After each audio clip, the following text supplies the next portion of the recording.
التماس میکنم به سوال من جواب گردانی. یک شخص با من گفت که در دنیا خوشروی ترین یوسف است، پسر حضرت یعقوب. التماس میکنم سوال را پر فهمانی. او با ما گفت 99% خوشرویی را حضرت یوسف دارد و یک حصه او را در تمام بنده های مؤمن خداوند تقسیم کرده است. حق است.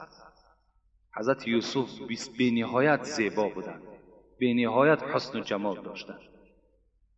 رسول اکرم گفتند من در آسمان چهارم با یوسف رو پرو شدم شب معراج. چنان زینت داشتند، چنان زینت داشتند. وقتی که در اصحابش این حکایت کرد که هیچ وصفی او را کردن ناممکن است. حتی در قرآن هم قصه یوسف میگذرد که زنهای مصر وقتی که یوسف دیدن در پیش خود همون سبزواتی داشتن برای ریزه کردن، حسن یوسف چنان به اونها غلبه کرد که دستهای خود بریدن و درکدار نشدن. دستهای خود خونشار کردن، درکدار نشدن، زیرا که حسن یوسف دیدگی آدم یعنی تماما از هوش میرفت. السلام علیکم دوستان عزیز. آیا شما برای گذشتن از سرحد دشواری میکشید؟ مهلت حجت‌هایتان به آخر رسیده است. پس من برای شما خدمت رسانی شرکت نور محمد را پیشنهاد میکنم.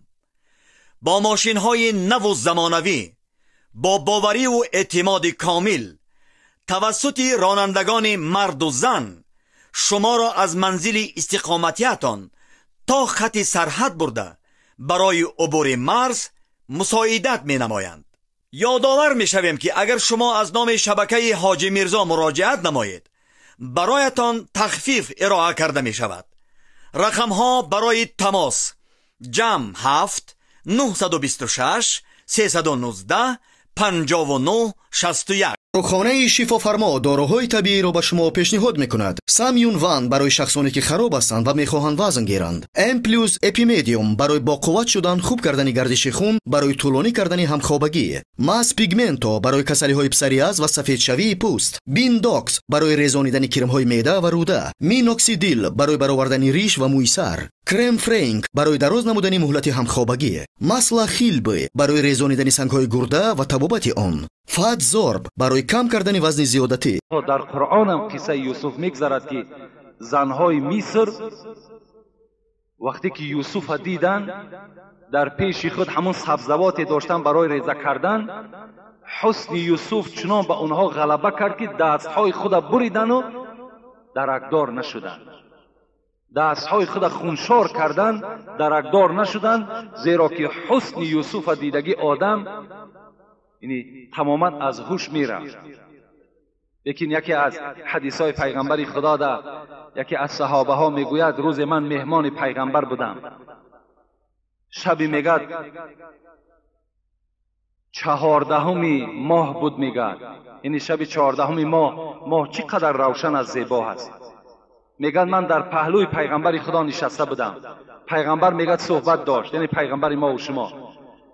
میگوید در همون خانه ای که نشسته بودیم نور پیغمبر خدا میگد همون خانه را فرا گرفته بود. همین صحابه پیغمبر میگوید قسم به خدا میگوید من گاه میگد مهتاب نگاه میکردم روشنیشه، گاه میگد چهره پیغمبر خدا را به خدا قسم که چهره پیغمبر میگه از مهتاب دیده روشنتر بود. یعنی پیغمبر ما و شما از مهتاب هم دیده روشنتر بودند. یعنی حسن رسول اکرم از حسن یوسف هم دیده بالاتر بودند.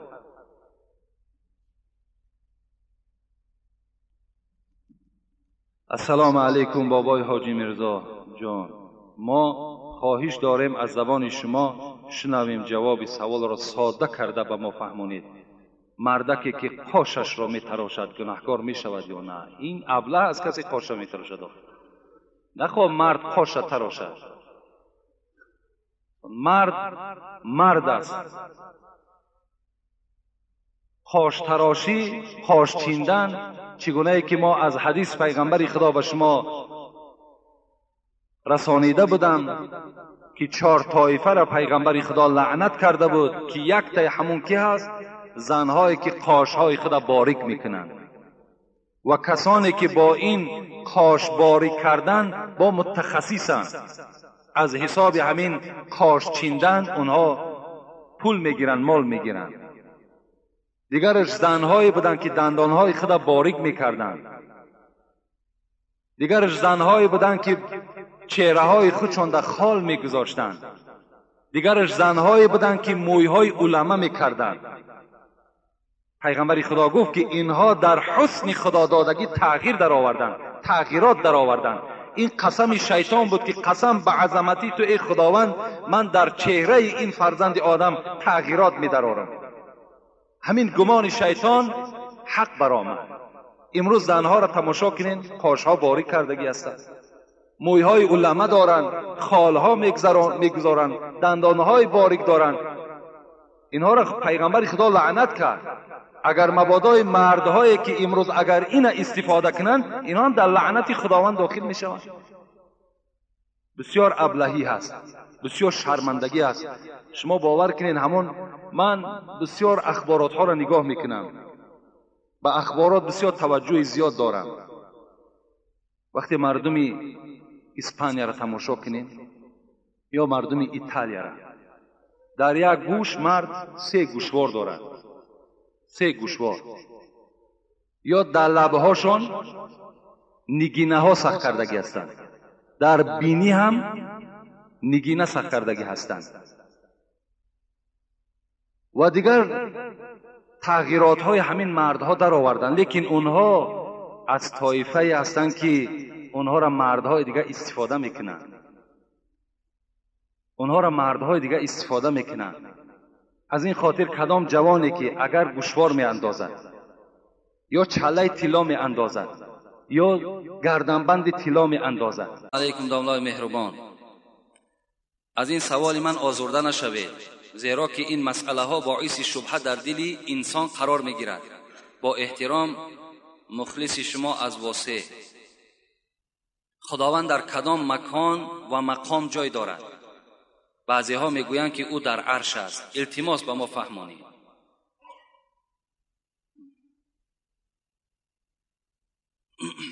مکان خداوند در کجاست؟ میگردیم به تاریخ حضرت امام ابو حنیفه. حضرت میگوید بار خواب دیدم یک خوک میخواهد که بدن خود را در پوست یک درخت، در تن یک درخت مالد، لکن شاخچه های همون نوده های همون درخت این خوک را چنان زدند که از پیش درخت دور شد. در خواب دید، میگه حضرت امام.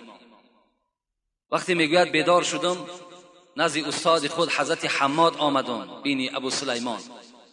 نگاه کردم که استادم خیلی غمگین است، حالتش ناخوب است. به دل گذرانیدم که چی مصیبت بالای استادم آمدگی هست. از او پرسان کردم چرا حالتی ناخوب داری؟ گو الحال، گو نزد پادشاه، گفت یک گروه از بی خداها جمع شدند و با پادشاه میگویند که این طبیعتی که در دنیاست، این از ماده به دنیا آمده است، این خدا نه آفریده است. و در دلیل های زیاد داریم. کدام عالمی که داری مرحمت با او عالم و بحث میکنیم. حماد میگوید که این پادشاه مرا اختیار کرد. اما خدای داریم که وی با چشم نمیبینیم، خدای داریم که به دست وی قپیده نمیتوانیم. برای این انسانهایی که خدا ندارند، با اینها چگونه من اثبات کنم؟ اینا چیزی را میبینن باور میکنن، چیزی را نبینن باور نمیکنن.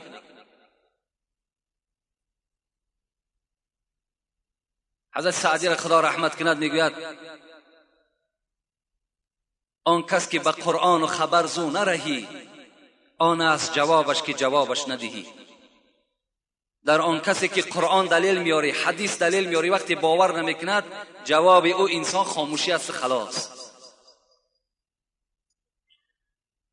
ابو حنیفه میگوید در حال من تعبیر کردم که این خواب من با همین برآمد، یعنی این خوگه که من در خواب دیدم همان رئیسی بی خداهاست که نزد پادشاه وجود دارد و این درختی که این خوگ خواست خود را در تن این درخت مالد، این درخت استاد من حماد است و آن نوده هایی که این خوگ را زد این شاگرد او ابو حنیفه است.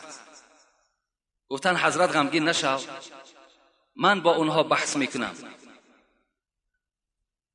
اگر من بحث کردم و غالب آمدم میگویند خدا بر استاد این رحمت کند و اگر مغلوب شوم میگویند که یک شاگرد خوردکه که بود و در دل مردم هیچ دیدگی پیدا نمی شود، زیرا من کودک هستم و اگر شما مغلوب شوید این یک مصیبت در شهر کوفه می شود.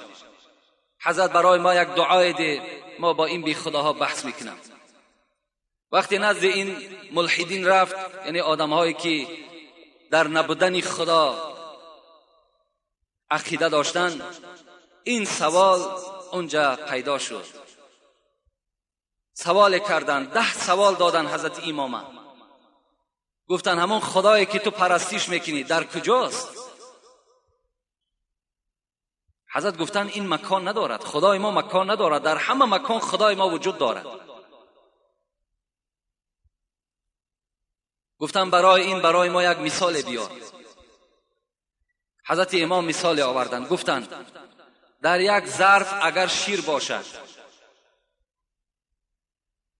شما به من خبر دهید که آیا در ترکیب شیر روغن هست؟ گفتم بله روغن هست، این مسکه‌ای که ما و شما میگوییم.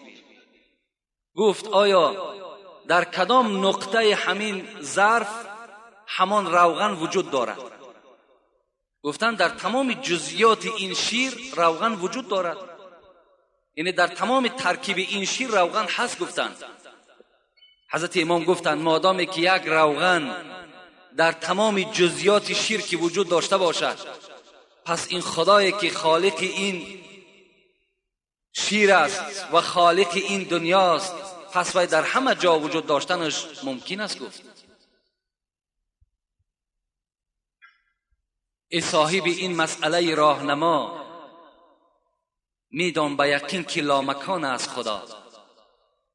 خواهی که تو را کشف شود این معنا، جان در بدنت ببین کجا دارد جا. برای آنی که لامکانی خدا، برای خدا یک مکانی خاصه نبودن برای تو اثبات شود، فقط به جان خودت نظر کن. همین جان در کجای بدن هست؟ در همه جای بدن هست. خدا هم در همه گوشه چی هست؟ وجود دارد. از این خاطر باز سوال کردن. سوال چی بود؟ خدا با کدام طرف نگاه دارد؟ حضرت امام گفتند اگر شما در یک خانه تاریک یک شمع را گریان کنید، در گرانید، آیا روشنی همین شمع با کدام طرف میل دارد؟ گفتند با همه خانه. گفتند مادامی که یک شمع قدرت همه جا را روشن کردن داشته باشد، این آسمان زمین این یک پرتو نور الهی است، با همه طرف خدای ما نظر دارد، همه جا را خدای ما میبیند. یعنی این گونه سوال ها حضرت امام جواب دادند. از این خاطر برای خداوند مکان مخصوصی نیست و خداوند در همه مکان وجود دارد. السلام علیکم ناملای محترم. حیوانهای دریایی را کدامش حلال و کدامش حرام بودن را مفصلا شرح دید با آیت و حدیث و فتوا. در نزد مذهب ابو حنیفه بغیر ماهی تمام آن چیزی که در دریا زندگی میکنن همش حرام هستند، بغیر ماهی و آن چیزی که باز در همین عالم ماهی داخل می شود. زیرا که در داخل بحرها اگر شما خبر داشته باشین، خوگ ماهی هم وجود دارد، سگ ماهی هم وجود دارد، خرس‌های آبی هم وجود دارد، قورباغه ها وجود دارد، خرچنگ ها وجود دارد و دیگر نمود حشرات هایی که در زیر دریا هست. به قول حضرت امام ابو حنیفه که آیت را دلیل میکنند و یحر، طبیعت آدم از دیدن وی خیره می شود. این خبائث میگویند. حضرت امام این دلیل کردن و گفتند بغیر ماهی تمام آن چیزی که در دریا هست همش حرام است. اگرچند که نزد جمهور همه آن چیزی که در دریا هست همش حلال هست، لیکن نزد حضرت امام ابو حنیفه همش حرام است بغیر ماهی. در حدیث ها پیغمبر خدا میگوید که دو چیز را به ذبح یعنی به بریدن سر اونها برای شما حلال گردانیدم، یکی ماهی یکی ملخ. ملخ هم در اسلام حلال است خوردنش، چی ذبح کرده باشد چی به ذبح باشد. و ماهی که اگر حضرت امام ابو حنیفه میگوید اگر خود مرده باشد وای حرام است، وای را خوردن جایز نیست. یعنی خود مردش حضرت امام جدا کردن که وقتی می روید شما می بینید که در دریا شکمش از قسم بالا باشد مردگی باشد، این صورت اون ماهی را حرام است خوردنش. وقتی که اگر شکمش از قسم پایان باشد و پشت از سوی آسمان باشد و مردگی هم که باشد حلال است. و این ماهی هایی که ما و شما با طریق مثال آب خلار میزنیم میگیریمشان یا یگان داروی دیگر میزنیم ماهی ها را نابود میکنیم، ایناش حلال هستند، مگر خود ماهی از پیش خود مرده باشد این حرام است گفتن حضرت امام ابو حنیفه. السلام علیکم دوستان عزیز، یک دو سوال دارم. میگویند که به آینه نگاه کردن طهارت میشکند و یا که بعد نماز شام به آینه نگاه کردن روی جنت را نمیبیند و نیت نماز شب را میفهماندین. میگویند که در نماز شب 66 بار قل هو الله خوان و 33 بار دیگر باز قل هو الله خوان. التماس دوستان عزیز به پررگی جواب دهید. با آینه نظر کردن اینا البته همش یک عقیده های بگیم پوسیدگی و بی معنی هست. امروز برای آنی که ما چهره خود نظر کنیم، سر و لباس خود نظر کنیم، احتیاج به سوی آینه داریم. از این خاطر به همه شما به توصیه من ان شاء الله همت میدونم که به آینه از خانه بیرون نمیشویم. همه شما یک بار آینه در خودتان میبینین، سر و صورتتون درست میکنین، بعد از خانه بیرون میشین و همین کار شما درست است. حتی که در انسان بعضی حدیث های ضعیف پیغمبر هم هست که باید در بر آدم آینه باشد. موی سفیدهای پیشین داشتند اگر خاطرتان باشد، چه از داشتن همون کارچه های خرد، چه از شانه و چه از آینه و در دست هر یک کدام اونها بود. امروز متاسفانه اینها از ما و شما دور شدند، لیکن داشتن اینها در بر ما و شما ضروری هست. چهره خودمان تماشا میکنیم، بدن خودمان نگاه میکنیم، کمبودی هایی که هست همش اصلاح میکنیم. چرا دیدن این غلط باشد؟ در شب به خاطر اون صاحب چهار کتاب میگوید که شب یک حالت تاریکی هست، شاید که نگاه میکنین که در چشم شما یگان چیزی میتابد و در وجود شما ترس پیدا میشد. به همین خاطر است و الا نظر کردن به آینه ثواب است، گناه نیست. السلام علیکم داملای شیرین سخن. اگر شب تاریک در خواب ترسناک یا ناخوب ببینید چی باید کرد؟ یعنی وقتی شما اگر شب در خواب یک خواب میبینید که یک دهشت شما را فرا میگیرد، یعنی یک خواب ترس، پیغمبر گفتن وقتی بیدار شدین با طرف چپ 3 بار آب دهانتان پرتایین، با طرف چپ که در اون موضع شیطان است میگوید، و این خواب ترسناک شما از حسابی وی است در جانب همون چپتان 3 بار توف کنید، یعنی با بگیم سخنهای عادی امروزه و اعوذ بالله من الشیطان الرجیم گویید در هر بار توف کردنتان، و بعد او پهلوی که خواب بدین پهلو را عوض کنید و خواب کنید گفتم پیغمبر. انشاءالله دیگر خوابی ناخوب نمیبینید. دویم سوال، اگر سلام از آدمی راه دوری آورده شد آیا جواب اون نیز ضرور است؟ البته وقتی که از راه دوری ها به ما و شما سلام میارند، مثلا از دوشنبه هست، از مسکو است، سلام کسی را میارند، در اینجا فقهای ما و شما گفتن و علیهم و علیکم السلام باید جواب گفتن در کار، یعنی بر ویها و بر شما سلام. وقتی سلام آوردن هم با همون سلام آورنده جواب میگوییم، هم با کسانی که از نام اونها به ما و شما سلام آوردن با اونها البته جواب سلام دادن. این حالت اگر ما جواب سلام نگردانیم ما و شما گناهکار میشویم. شیر اسب حلال است، شیر اسب حلال است. حتی در یک فتوای دارم به نام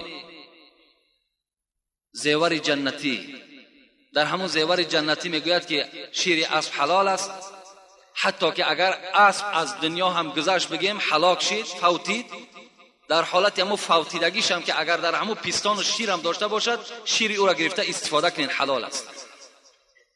و اگر گاو هم که از دنیا گذشت هلاک شد، در پیستان و شیر باشد، شیر او را جوشیده گیرین، شیر وای حلال است. در همین زیور جنتی فتوا هست. اگر کفن و قبر را بر وقت‌تر پیش از مرگ تیار کنی می شود یا نه؟ کفنش درست است میگوید همین صاحب همین فتوا، پیشکی کفن تیار کردن جایز، لیکن قبر پیشکی کندنش ناجایز میگوید، مکروه هست میگوید. السلام علیکم کی حاجی مرزا که فخر ما هستی. همین سوره بسم الله الذی لا یضر مع اسم شیء فی الارض ولا فی السماء و هو السمیع العلیم، این سوره رو میگن بعد بامداد و شام خوانید، بسیار خوب است. و این سوره اللهم اغفر لی وارحمنی واهدینی عافینی وارزقنی، این سوره رو میگوین که همه وقت تکرار کنی سه رزق میشوی. التماس دامنای عزیز اینها رو به ما پرتر فهمون. اینها سوره نیستند بلکه اینها دعا هستند. از این خاطر البته درست است، این هم تلفظش هم نوشتش همش راست است. اینا با حدیث های پیغمبر خدا وارد شدن. کدام شما اگر اینها را خواندین استفاده کردین، اون چیزی که گفتی همش حقیقت داره. السلام علیکم حاجی داملا، آیا اخته کردن حیوان جایز است؟ اخته کردن حیوان نزد حضرت امام ابو حنیفه ما و شما به پرگی جایز است. فقط نزد حضرت امام مالک اخته کردن اسب را اجازت نمیدهد، زیرا میگوید قوت اسب کم می شود و نسل او کم می شود. دیگر نزد هر چهار این ائمه اربعه، نزد چهار مذهب، اخته کردن حیوان به طریق اولاد جایز است. یگان غلط و یگان خطای ندارد. حتی که میگوید که حیوانی که اخته می شود، حضرت امام ابو حنیفه میگوید وای گوشتش سه روغن می شود و گوشتش با لذت می شود. یعنی همه حیوان برای انسان است. اخته کردن او در نظر ما و شما یگان کار قبیح نتاود، زیرا همون حیوان های هستند همه اونا رو خدا برای ما آفریده است. اختهشان میکنیم، میده میکشیمشان، کلان میکشیمشان، این برای ما و شما هستند. همه اون نعمتی هست که خداوند برای ما و شما اونها را خلق کردگی هست. حتی امروز ببین برای مردم دهقان همون اخته کردن همون بقه هایی که هسته چقدر یک خاصیتی خوبی آورده است که بجای همین تکنیک‌های زیر زمان کار داده است. اگر او را اخته نکنن او هیچ وقت در دهقان خدمت نمیکنن. السلام علیکم اکای داملا، زن حامله دار وقتی که سر فرزند می رود یعنی وفات میکند، جایز است که کودک را از شکمش بریده گیریم؟ رحمت خدا بر شما. جایز است. وقتی که اگر میبینید که زن حامله دار از دنیا میگذرد، در حال شما میتوانید که شکم او را پاره کنین. البته برای این با متخصص ها لازم است. پاره میکنن و کودک از شکم او میگیرن. در بعضی روایت ها میآیند که حضرت امام ابو حنیفه را پرسیدند ای امام، آیا یگان فتوای داده ای که در او پشیمان شده باشی؟ حضرت گفتند بله، یک فتوا دادگی هستم، لکن عاقبت همون فتوا را نمیدانم که چی شد. گفتند چی فتوا دادی؟ گفت بار یک شخص پرسید که یک زن حامله دار است، آیا اجازت میدهی که در حالت فوت او ما شکم او را پاره کنیم این فرزند گیریم؟ گفت بله. گفتند حضرت امام گفتند بله، شکم او را پاره کنیم فرزند گیریم. در همان گفت من در حیرت ماندم که حال همون طفل و حال همون مادر چی شد. این فرزند، این جوانی که میگه سوال کرد، گفتند امام گفتند این شبهه را از دلتان دور کنید که همون جوان من هستم که با فتوای شما از شکم مادر من صحت و سلامت برآمدم. این مادر من در حالت نزع جان بود، از دنیا گذشت، مرا پاره کردن، از شکم او گرفتند. امروز یکی از عالم‌های برجسته هستند. السلام علیکم داملای عزیز، من یک خواهر اسلامی شما هستم. یک سوال دارم، آیا برای شوهر از رنگ و بار حاضر زمان استفاده کنی جایز است؟ یعنی کسمتیکا. یعنی یک خواهر اسلامی سوال کرده است که از کسمتیکای حاضر زمان بگیم، از همین داروهایی که لبها ده میشکن، چهره هاشون ده میشکن، برای شوهرها استفاده کنیم جایز است یا نه؟ جایز است. اگر برای شوهر هر رنگ باری که زن خودش را میدهد، آرا و تارایی که میکند برای در دل شوهرش جایگیر شود، برای محبت شوهر برای او زیادتر شود، خب برای اون که شهوتی مثال مرد کشاده شود، هر رنگ باری که میکند اجازت است. لیکن من به این خواهرای عزیز و به تمام آن زنهایی که از ما و شماست توصیه ما چی هست؟ من میخواهم که در جای کسمتیک اخلاق خوب حمیده داشته باشند، در جای کسمتیک احترام شوهر را به جا بیارند، در جای کسمتیک وقتی که شوهر پاشه در همون پاگه خانه که مان با یک چهره خندان با یک قوقهای کشاده او شوهرها را پیشواز بگیرند. این بهترین رنگ بار است. باور که همین زنها هم به خود یک سیر دارند، مردها هم سیرشان همین است که وقتی زن او را پیشواز میگیرد، وقتی زن با او مهربانی میکند، این در دل شوهر البته به البته مهر بگیم دوستی نسبت همون زن خودش پیدا میشود. از این خاطر بهترین کسمتیکا، بهترین رنگ بار این است که شوهرها را احترام کنند. باور کنین همین کسمتیکای حاضر زمان همش خیمیه هست، چی در همون چهرهش میمالد، چی در لبهاش میمالد، عاقبت باید زلال میدهد. امروز همون زنهای پیرانسالی که در جوانی استفاده کردن، اگر شما اهمیت داده باشین چهره های همونها دیگرگون هست، چهره های همونها دیگرگون است. من از تمام خواهرها التماس دارم که چهره ها را به آب طهارت نورانی کنین، چهره ها را به نمازهای شب نورانی کنین، پیشانی را در زمین بمان در شب در ساعت 3 و 4 خیز به سوی خدای خود زاره و تولا که در حق شوهر دعا که انشاءالله در چهره تو چی در دنیا و چی در آخرت یک نور روشن می شود که تمام این کسمتیکه های دنیایی همه چی هستند عاجز هستند.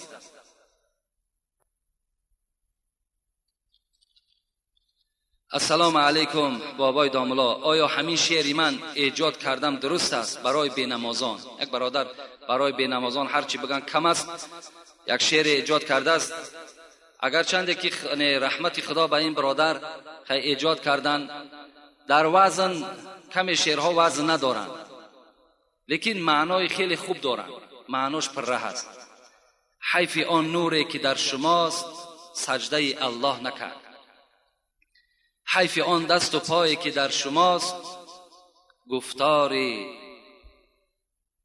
گفتار الله نکرد، حیف آن جسمی که در شماست راه حق را طی نکرد، حیف آن چشمان نرگسین تو که دیدار الله نکرد.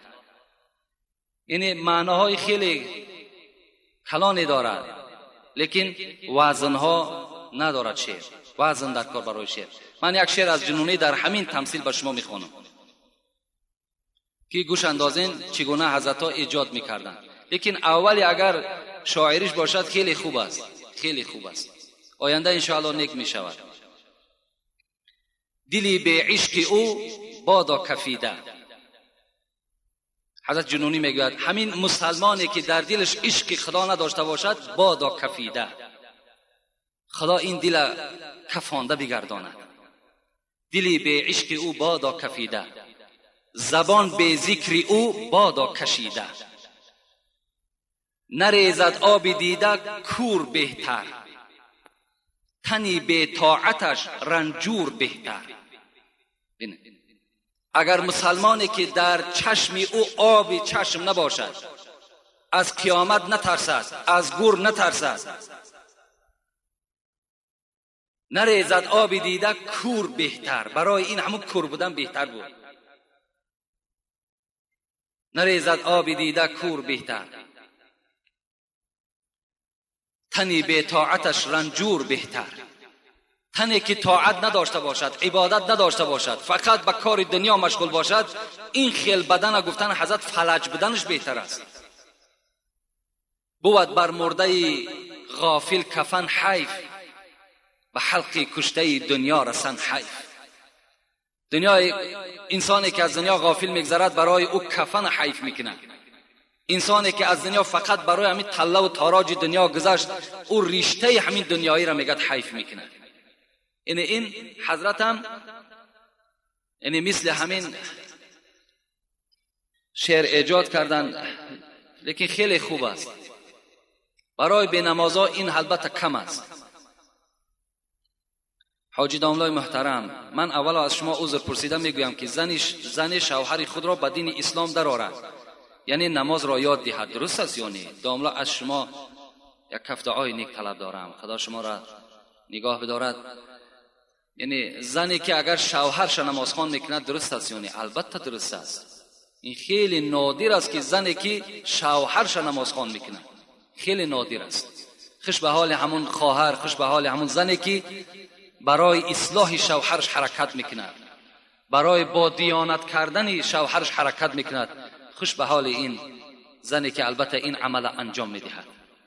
البته درست است. یک سوال دیگر کردن، آیا اگر شوهری که زنش تعلیم قرآن میکند باز با او زندگی کردن درست است؟ البته درست است. این وظیفه شماست، وظیفه شماست که زن شما قرآن خوان کنین، زن از علم اسلام آگاه کنین. این وظیفتون است. او حکم شاگردی را نمیگیرد، او تا همون مردن شد او زن شماست.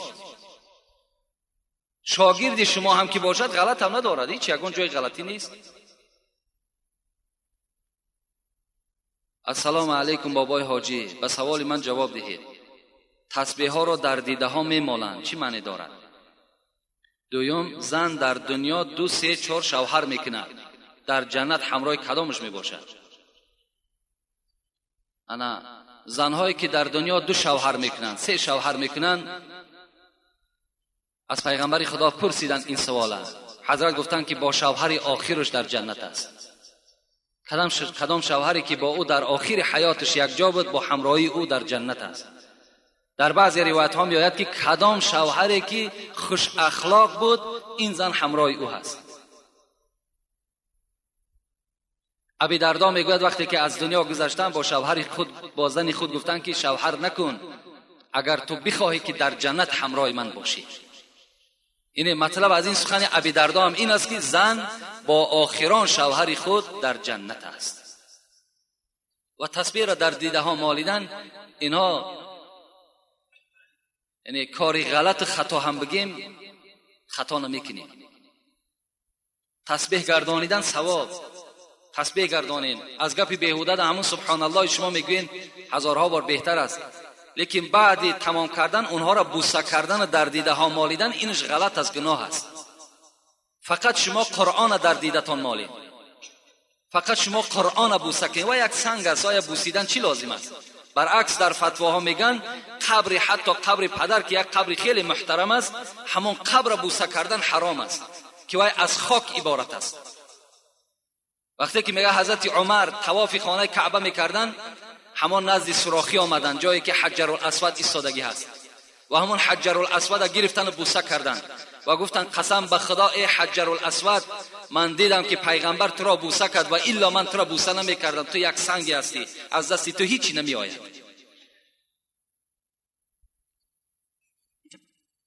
السلام علیکم بابای داملا، همین سوال ما را با پررگی جواب بده.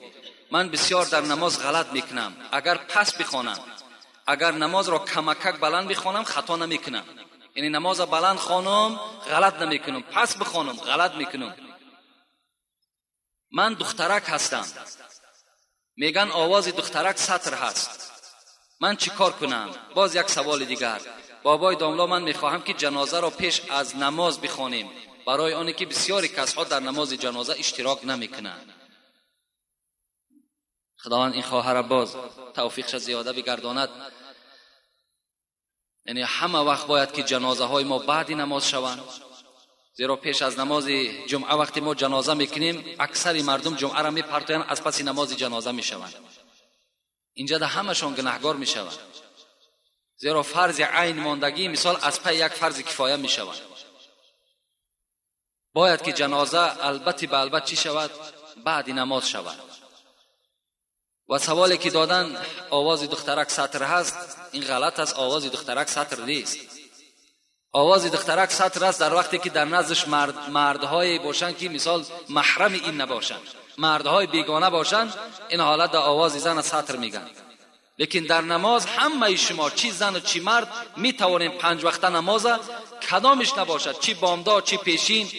گفتی عباره مختصر که والمنفرد خیرت این ادا، آدمی طاقت گذار حق دارد خواب پس میخواند خواب بلند. اگرچه نماز پیشین باید پس خوانده شود، عصر پس خوانده شود. اینها فقط برای امام هستند، برای آدم طاقت‌گذار نیست. برای آدم طاقت‌گذار میتونی با تمام آواز در خانه بخوان، چی پیشین باشد چی عصر باشد. نمازهای بلند میتونیم پس بخونیم، بلند یعنی اختیار شما هست اگر طاقت‌گذار باشین. این بلند خواندن و پس خواندن فقط برای همون خطیب است، برای ملا است، برای امام است، برای شما نیست. همه تون میتونیم بلند میخونیم پس میخونیم، این حق شما هست اگر در خانه نماز ده تنها گذار باشین. السلام علیکم داملای محترم حاجی میرزا. بعد از سلام خواهش میکنم که به این دو سوال من جواب بدهید.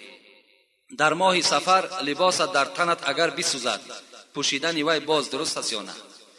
در ماه سفر نکاح کردن یا که توی کردن، یا زن اگر حامله دار شود، یا زنی که سری فرزند رود، با احترام یکی از مخلصان شما. ما اینقدر از ماه سفر میترسیم، اینقدر از خدا نمیترسیم. تمام در مردم ما و شما همون جاهلیت دوره عرب ها پیدا شده است. در دوره های جاهلیت هم کتاب تاریخ عرب ها را خواندم، تماشا کردم. اونها هم برای اونها روزی نامبارک روزی چهارشنبه بوده است. انا همون اثر جاهلیت اونها در ما و شما تاثیر کرده است. امروز بیماری را وقتی میگو روزی چهارشنبه خبر گیرم میگن نره که کسلش زیاد میشود.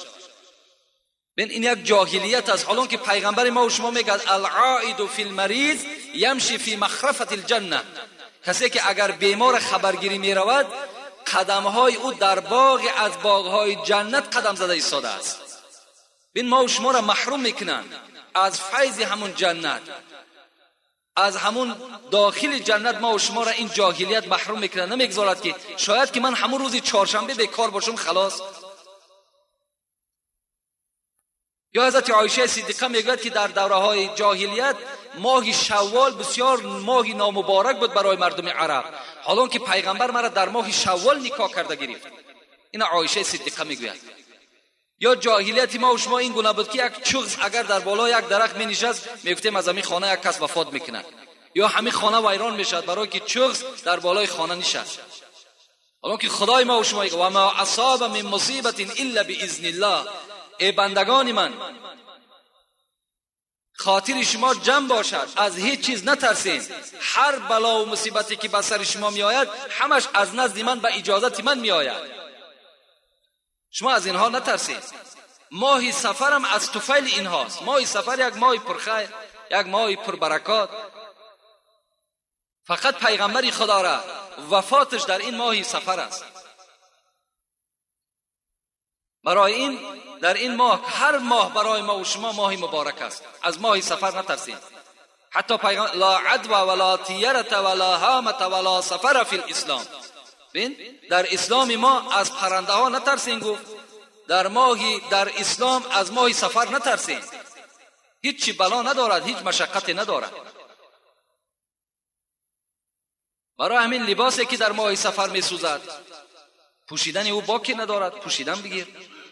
یا توی کردن در ماه سفر، اگر همین تویهای سرخراجات و همین تویهایی که پر از حرام کردهای خدا هست در ماه سفر نه، در تمام کل سال برای ما و شما نادرست است. ماه سفر خالی نه. یکی خوش به حال همون پیشوای ما و شما که بیچاره البته مانده شدند از حساب همین خراجات اسراف ها و عمل های نادرکار همین مردم که مانده شدند. بعد گفتن که همین ماه سفر در توی کردن درست نیست. شکر که از همین ماه سفر حاضر میترسن، از خدا نه.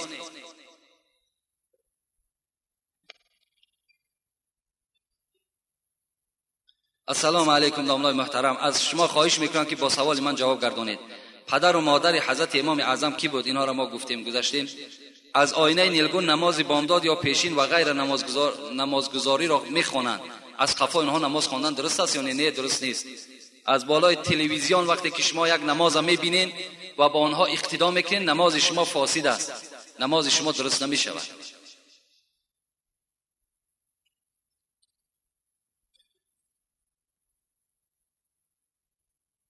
السلام علیکم استاد شیرین زبانم اکای حاجی میرزا. من از شما خواهش میکنم که قرآن ختم کرده مرا در حق گذشتگانم ببخشید. از شما خواهش میکنم که درباره امام حسین با ما صحبت میکردید، با احترام یکی از مخلصان دائمی شما. ان شاء الله به نزد من بیا، بعد میبخشیمش در حق من اولاد اجداد. الان که حق بخشیدن خود داری، ختمش کردی، 3 بار دیگه سوره اخلاص بخوان، در حق تمام گذشتگانت همان ختم کردگی تا ببخش، ان شاء الله ثواب میگیری. السلام علیکم. داملای شیرین سخن. این سوالش. درود و رحمت خدا بر شما و خانواده شما. من یک سوال دارم، میخواهم جواب پرره گیرم. آیا دلیل هایی که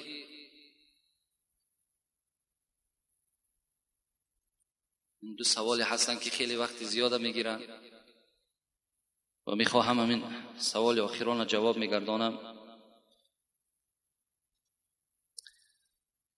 شما در چندین کسیته های خود توی کردن را منع کردید، رقص و بازی موسیقی، حتی گوش کردن را هم، و در کسیت 40 باز اجازت داده موسیقی را. این را با ما پورا فهمانید، زیرا پیروی شما هستیم. التماس با جمعه های نزدیک جواب گردونید. یک گروه مخلصان شما.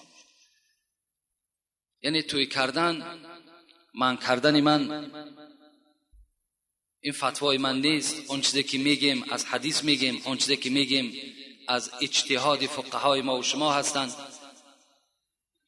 معرکه هایی که سرخراجات باشد به طریق اولا کردنشان حرام است. اگرچه در اسلام ما و شما پیغمبر میگوید شما توی کنید، یعنی در اسلام هم توی کردن جای غلط نیست. باید در توی پیغمبری خدا از مرده فرق داشته باشد، با آواز دف فرق داشته باشد. یعنی زنها با همراهی زنها چیکار کنن؟ همون خرسندی خودشان انجام دهند، نه به طریق امروزه، نه به طریق حاضره. اگر با طریق حاضره ای که هست، نه یک من بلکه تمام داملاهای همین جمهوری را اگر سوال کنید، تمام کتابهای خدا را اگر شما پرسان کنین، شما در این معرکه هاتون گناهگار میشوید. زیرا که اولا معرکه های شما سرخراجات است، خراجات های خیلی زیاده دارین که اکثر شما قرضدار هستین. از حساب معرکه هاتون شما قرضدار میمانید. یکمش. دویم که خواهر و مادر و از ما و شما با مردهای بیگانه در یک موضع رقص بازی میکنند که اینها هم از روی نگاه اسلام البته غلط است و گناه است، این جای پوشیدش نیست. و گوش کردن موسیقی، اگر موسیقی باشد، شعر باشد که از او تربیه باشد، از او آداب گرفتن باشد، درست است. لیکن شعر باشد که از او هیچ تربیه حاصل نمی شود، موسیقی هست که از او هیچ چیز حل نمی شود. یعنی یگان آبادی جمعیت و آبادی اسلام آبادی همون فرزندها نمی شود و یک گوش کردن البته غلط است. خدا در قرآن چی میگوید؟ این السمع والبصر والفؤاد كل اولئک کان عنه مسئول. این گوش ها و چشم ها و دست ها و همه اعضای شما در نزد خدا مسئول هستند، جوابگر هستند. برای همین ما هم غمخواری ما چی هست؟ توی هاتون کم خراجات کنید. شرط نیست که یک سراینده را شما در $500 میارین، در $400 میارین. در یک طربخانه برای یک آدم رقاصه $200 جدا کردن، همگی نیم ساعت رقص میکرده است. $200. همین کفران نعمت نیست؟